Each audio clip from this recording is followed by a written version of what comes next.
This is Dimitri Lascaris reporting for the Real News Network from Montreal, Canada. Several days ago, following the commencement of the United Nations 24th Climate Change Conference, the environmental organization Stand Earth and Environmental Defense issued a report criticizing the Canadian government's climate change policies and the role that the fossil fuels industry has played in ensuring that Canada's government takes weak action to address the climate crisis. Among other things, the report concluded that Canada's greenhouse gas emissions reduction target is grossly inadequate to avoid a climate catastrophe. Now with us to discuss the report is Todd Paglia, the Executive Director of Stand Earth. Todd is an attorney, and before joining Stand Earth, he worked for Ralph Nader, focusing on consumer protection issues, and he joins us today from Bellingham, Washington. Thank you for coming back onto the Real News, Todd. Nice to be here. Todd, I would like to start with the target, the emissions reduction target of the Trudeau government. It is a reduction of 30% by 2030 of Canada's greenhouse gas emissions level in 2005. This is the same target that was adopted by the predecessor government of the Conservative Party and Stephen Harper, a target that Justin Trudeau himself criticized when he was in opposition. According to the report, and I'm quoting, Canada's existing 2030 GHG reduction target under the Paris Agreement is highly insufficient. Could you quantify for us what that means? If the Trudeau government were acting in accordance with the advice of the scientific community, how much bigger would its emissions reduction target be? Sure, Dimitri. And by woefully inadequate, their current goals are off by half. So they would actually need to double the emissions cuts if you just look at the reality of the growth that not only is just happening organically, but that the Canadian government is promoting in the oil and gas sector. So actually, they would need to cut 60% by 2030. And if you then look at that math, and that's to get to 1.5, and Canada played a very important role in advocating for sort of high ambition coalition to aim below 2 degrees Celsius. But if you look at those kind of cuts and you look at the oil and gas sector continuing to grow, they may be very good on ambition, but bad at math. It doesn't work. Now, I want to talk about a provincial government that's very important in this equation in Canada, and that's the NDP government of Rachel Notley in Alberta. Her government likes to portray itself as a climate leader, but this report paints a very different picture. In what ways is Alberta's government failing to live up to its claims that it is responsible from the climate change perspective? Well, I don't want to oversimplify this, Dimitri. It is not easy to be Rachel Notley, to be an NDP leader in Alberta. She overcame very, very conservative government that had been in place for 42 years. So this is, the election was seen as a breath of fresh air. She's adopted or indicated that she wants to adopt a lot of different policies that address climate change and other major problems. But the reality is just a lot harder. So at this point, you're seeing the same thing we're seeing with Trudeau, which is continued influence of big money industries like oil and gas, watering down legislation, delaying legislation. You end up having a situation where it's sort of different window dressing, but the same old thing. And I think that's what we're facing, both with Trudeau and with Notley. Lots of aspirational rhetoric, but the reality is just not adding up to anything like the real change that's required given the threats of climate change.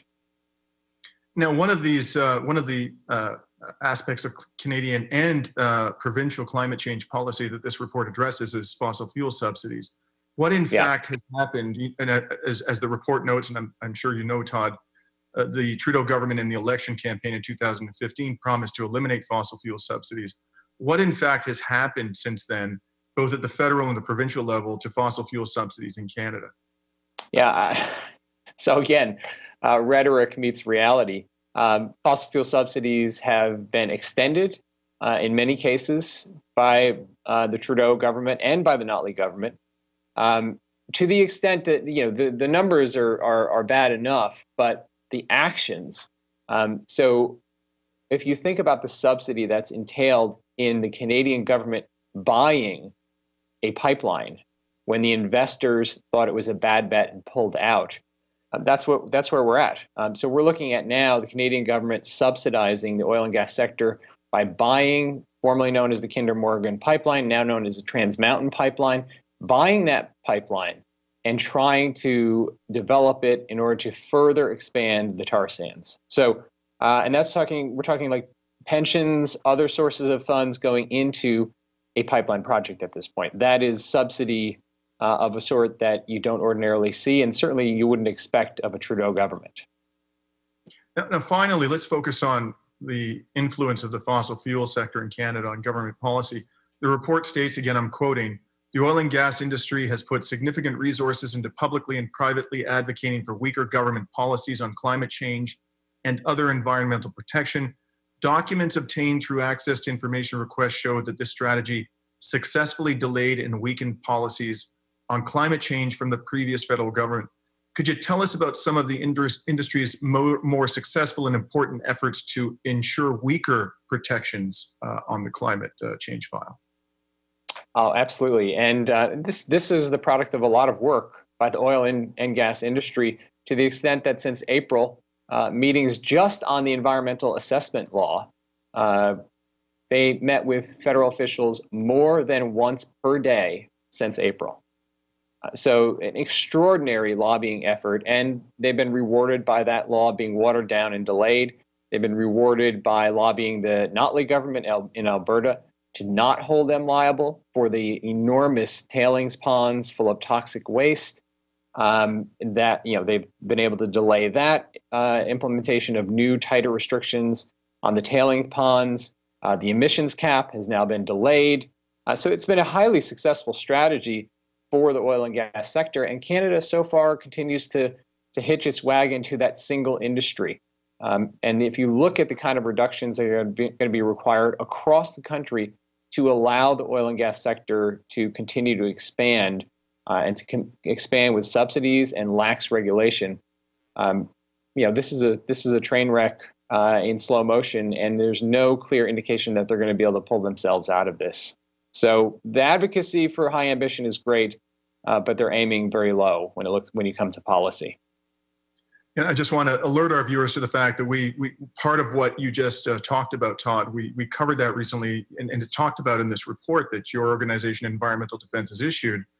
There was a revelation, I should say, that the estimated cost for cleaning up the tar sands, tailing ponds, and obsolete oil wells is $260 billion, and the Alberta government has only collected $1.6 billion in security from the fossil fuels industry.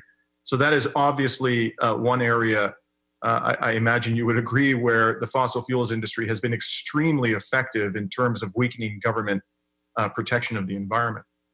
Yeah, and that's a subsidy, right? So that's an externality. That's a cost of doing business that the sector now doesn't have to deal with. And what Alberta is saying is you never have to deal with it. So, more and more when you take a close look at this industry, it looks a lot less like a business and more like some sort of nonprofit. I mean, there is no way this business works without massive subsidies and without completely failing to meet the Paris Agreement. Well, we've been speaking to Todd Paglia, the Executive Director of Stand Earth, an environmental organization based in the Northwest of the United States. Thank you very much for joining us again today, Todd. Thanks, Dimitri. And this is Dimitri Lascaris reporting for The Real News.